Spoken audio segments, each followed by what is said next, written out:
Hey everyone, we are in chapter 12, axial muscles, here on slide 12, chapter 12, slide 12. We're continuing our discussion again of axial musculature, muscles of the axial skeleton. Moving a little more distally on the arm, we're talking about muscles that move the forearm and therefore ones that insert into the radius and ulna. So one of the major muscles on the anterior side of your brachial region is the Biceps Brachii. I'm sure you've heard of it. Its full name is Biceps Brachii. Say the full name. We're going to learn another one that also has biceps in its name. So if you just say biceps, it could be one of two muscles. Bi means two, ceps means head. It's a two-headed muscle. It's two major pieces, two heads of it. Brachii, because it's in the brachial region. Biceps brachii. So this muscle, since it's on the anterior side and it inserts into the radius and also this, what do you call it? Into connective tissue. When you shorten it, it brings your arm this way, it flexes your humeroradial ulnar joint. Flexes your humeroradial ulnar joint. Additionally, it acts as a supinator. It helps you turn your palm up, supinate the radial ulnar joint. The brachialis muscle is another muscle in the brachial region. It's just deep to the biceps brachii. So if you look from this lateral view, this middle picture here, this is a lateral view of the left arm, you can see brachialis hiding underneath. It's a wider, flatter muscle. It's a wider, flatter muscle deep to biceps brachii. Same region, similar insertion point, so it's also going to flex the humeroradial ulnar joint. Brachioradialis is a muscle that starts in the brachial region, but it extends farther down, more distally on the arm to the antebrachial region. In this anterior view, brachioradialis comes all the way down to the wrist. It's this muscle here on your arm. Here's a lateral view of brachioradialis. Not very visible from a posterior view. Once again, because it's in this region, attaching from originating in the brachial region, inserting as far down as the carpal region, it's for flexion of the humeroradial ulnar joint of your elbow. So all three do something similar, and you're using all three when you're doing this motion. On the posterior side, take a look at this far right picture of the left arm. On the posterior side, what opposes these muscles is a three-headed muscle called the triceps brachii. Tri means three, ceps means head, brachii, it's in the brachial region, posterior brachial region, triceps brachii. Since it's on the posterior side, it's going to extend your humeroradial ulnar joint. Since we mentioned that the biceps brachii supinates the radial ulnar joint, I want you to know at least one muscle that helps pronate. And one muscle that pronates your radial ulnar joint is your Pronator Teres. Take a look at this anterior view of the left arm. Pronator Teres starts medially approximately and then goes distally laterally, so that when it shortens, it turns your palm over. When you shorten it, you turn your palm. Pronator teres pronates your radial ulnar joint. I forgot to mention this in the last video. We saw teres minor and teres major. The word teres means round. So I wouldn't call these round like a sphere. These are round like cylindrical-ish muscles. That's where teres comes from.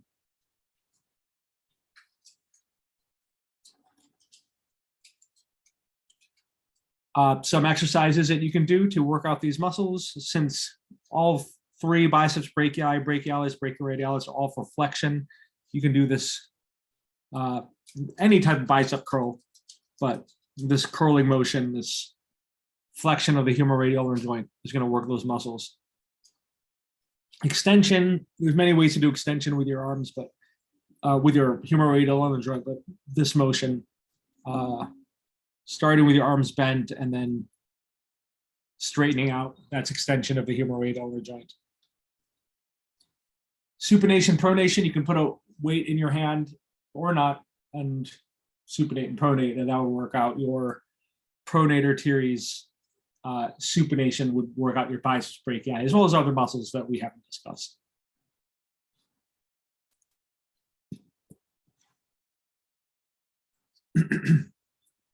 Moving more distally, now we're in the anabrachial region.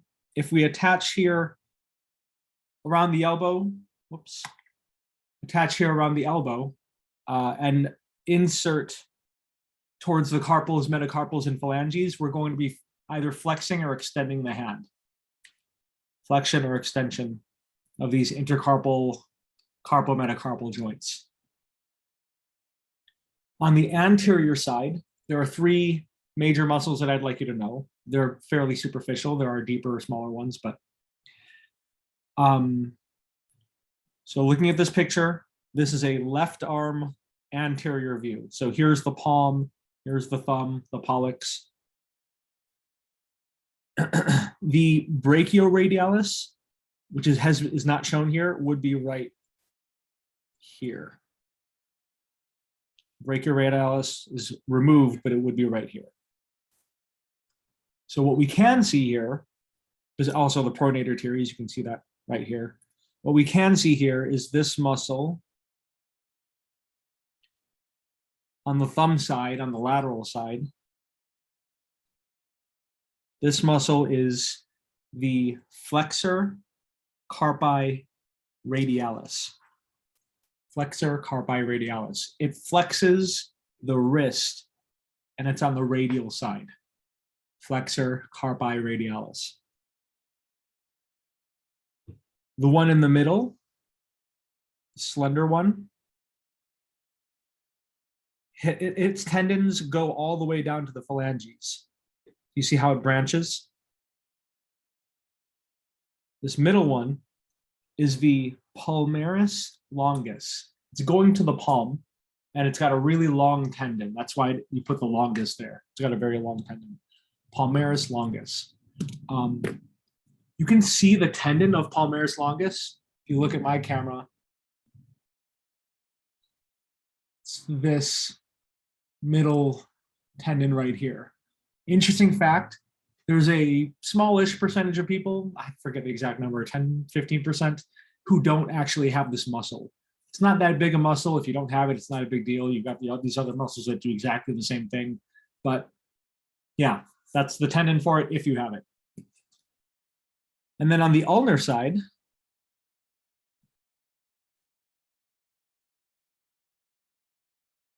attaching lateral or medially, attaching medially, this is the Flexor Carpi Ulnaris. So all three are for flexion. Additionally, the Flexor Carpi Ulnaris can have you adduct at these intercarpal joints. You have this lateral motion, while the radialis can help you abduct, adduction, abduction. And the Palmaris Longus not only helps you flex, helps you flex here and bring your fingers down as well. So you can flex these carpo or carpometacarpal joints and metacarpal phalangeal joints.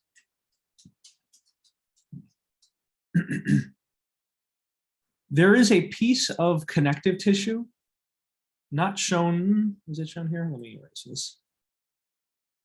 It's not shown here, but you can see the tendons. You see how these three tendons are just kind of hanging out here? we need some way to hold them together and keep them in track. We don't want them rubbing up too much against other things, and we want to keep them in place. So what we will see here, and I'll show you more in complete anatomy in a bit, there is a piece of connective tissue just kind of holding it down like a cuff. The term for this piece of connective tissue, it's the Flexor Retinaculum.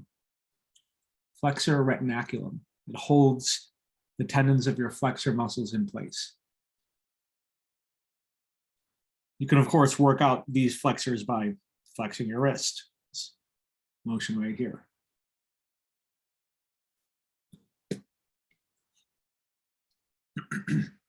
On the other side, on the posterior side, we have extensors.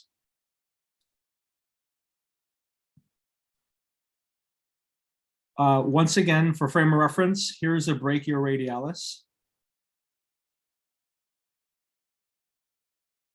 On the other side, on the anterior side from the Brachioradialis, we'd find the Flexor Carpi Radialis.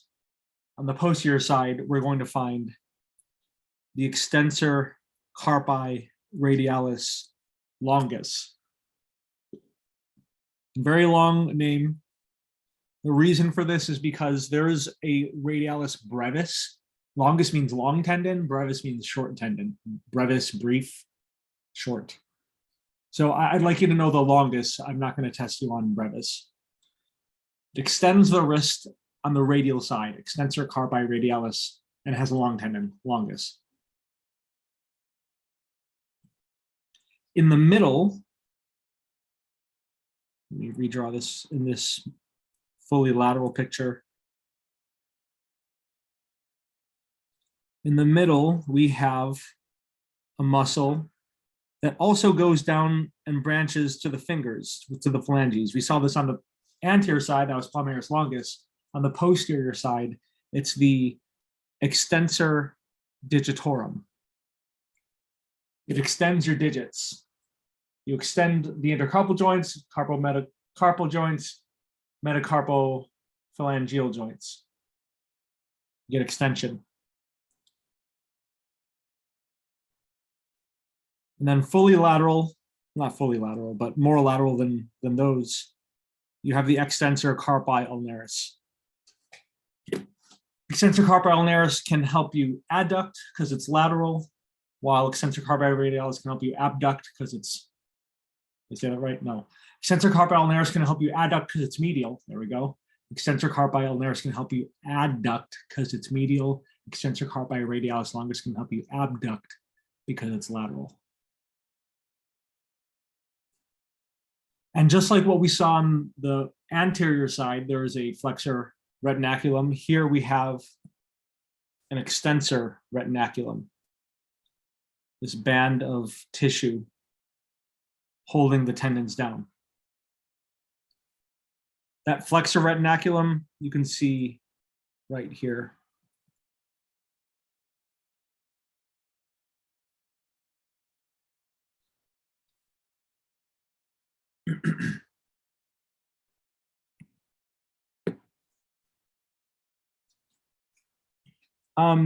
Looking at this picture at the bottom right, over here. So we're looking at the right hand from an interesting view. The hand's been cut off, so we can see that the bones of the wrist, the carpal bones. And note how the carpal bones are arranged. They form a little curvature. And when you form this curvature, now you have this space that I'm going to color in pink, where you can hold things. So the bone is protecting what's in this curvature. And you've got nerves, you've got tendons protected here, tendons of those flexor muscles. Tendons of flexor muscles are found within this space. The term for this space is the carpal tunnel. This is the carpal tunnel. Held underneath this flexor retinaculum. Let me clear all this. Flexor retinaculum is right here. Carpal tunnel is that space at the literal tunnel where you can find nerves and tendons. Maybe you've heard of carpal tunnel syndrome. carpal tunnel syndrome is where if you are sitting at your desk all day and you're pressing, when you're typing, pressing on your tendons and nerve right here, or if you're doing a repetitive motion that's causing a lot of damage, a lot of friction, you get swelling and degeneration. You get damage to these tendons and nerves, and that can cause a lot of pain, a lot of problems. Because there's no bone protecting those tendons, the nerve right here. There's a tunnel, but you can still push in on it, and prolonged pushing on it can cause problems. So careful with the repetitive motions, careful with staying in the same position for really, really long periods of time. It's important to take breaks. Let's take a look at this in complete anatomy.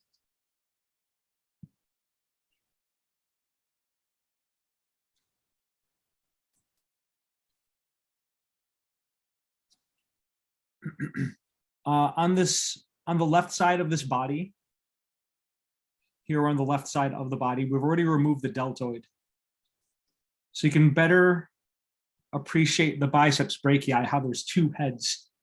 One goes on top of the proximal part of the humerus, one goes to the coracoid process. There's one head, here's the other head. So it attaches to two different parts of the scapula. Let me isolate it. That's the biceps brachii.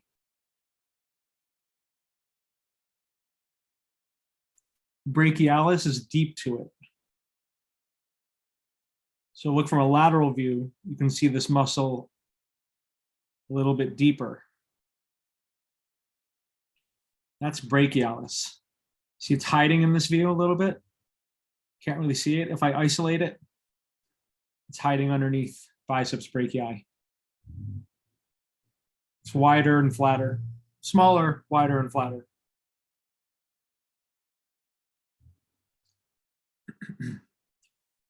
And then brachioradialis is this large one of the forearm. But because it attaches to the brachial region, because it attaches to the humerus, it's also for flexion. This is brachioradialis. I'll isolate it.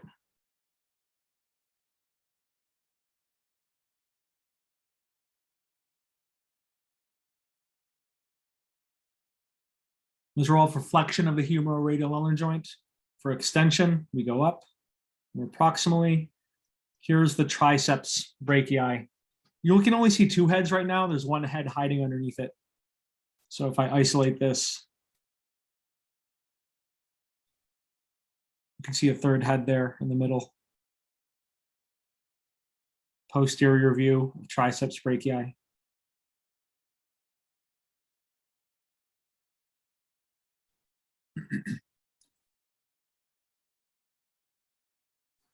Pronator teres is this small muscle down here. Starts proximally medially, ends distally laterally. It's at a diagonal so that it can pull and twist over your radial ulnar joint. Teres because it's roundish, I guess, but that's why it's called pronator teres.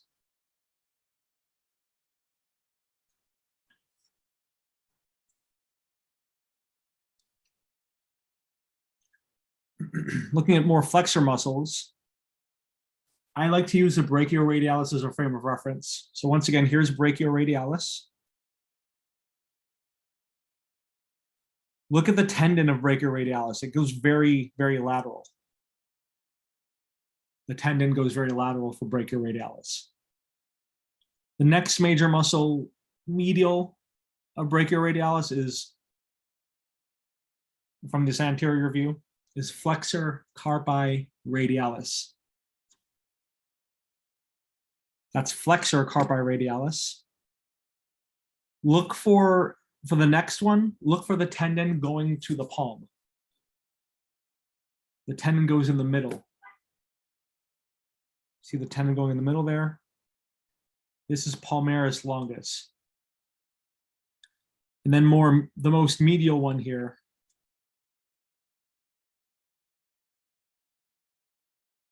This is Flexor Carpi Ulnaris.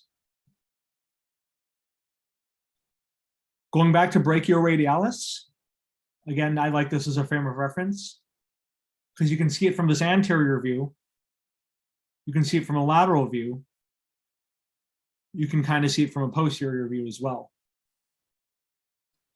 So from this posterior view, we can see the extensors. Here's Brachioradialis. Here's our first extensor. Extensor Carpi Radialis Longus. You have to say the longest because there is another muscle, brevis. Has a very long tendon. Then another good frame of reference, look on the posterior side, look for one that goes to the middle on the posterior side and branches to the digits. This is Extensor Digitorum. Extensor Digitorum. And then medial to that, you've got Extensor Carpi Ulnaris. I do want to point out that you can also see Flexor Carpi Ulnaris because Flexor Carpi Ulnaris is a decently big muscle. So Flexor Carpi Ulnaris wraps around to the other side. That's Flexor Carpi Ulnaris, and then here is Extensor Carpi Ulnaris. All right, we've gone over all the bones and or the muscles that I'm expecting you to know for the arms. Next video, we'll start with muscles of the legs, pelvic girdle and legs. Let me know if you have any questions. I will see you in the next video.